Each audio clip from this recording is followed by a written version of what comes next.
ازيكم متابعينا الكرام. معلومة النهارده هي عبارة عن مقارنة ما بين الغسالة الفول اوتوماتيك اللي بابها من قدام والغسالة الفوق اوتوماتيك اللي الغسيل بيتحط من فوق، بابها من فوق.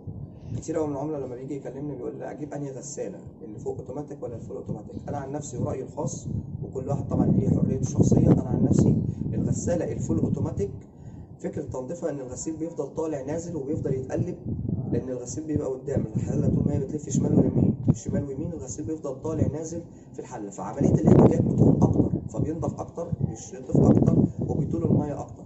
طب الغساله الفول اوتوماتيك الفوق اوتوماتيك ايه فكرتها؟ الغسيل كله بيبقى فوق بعضه، اللي تحت تحت واللي فوق فوق، والمروحه اللي تحت بتبقى في مروحه تحت بس اللي هي مسؤوله عن عمليات الغسل، بتفضل تلف شمال ويمين عشان تعمل دوامات ميه عشان الغسيل يتنضف كويس. طيب عشان دي تنضف كويس يبقى انا محتاج ايه؟ محتاج كميه ملابس قليله، مش كتير، قليله قوي، تبقى عايمه في قلب الميه، تبقى عايمه بمعنى الكلمه.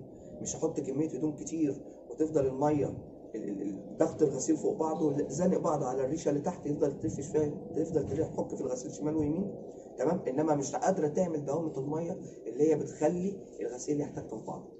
فبالنسبه للشطف بتاع الفوق اوتوماتيك والتنظيف بتاع الفوق اوتوماتيك للاسف ارضى ومش احسن من الغساله الفول اوتوماتيك، ده رايي الخاص ولكم مطلق الحريه. ولو لقيتوا ان المعلومه مفيده تابعونا بلايك وشير طبعا الصفحه. اشكركم.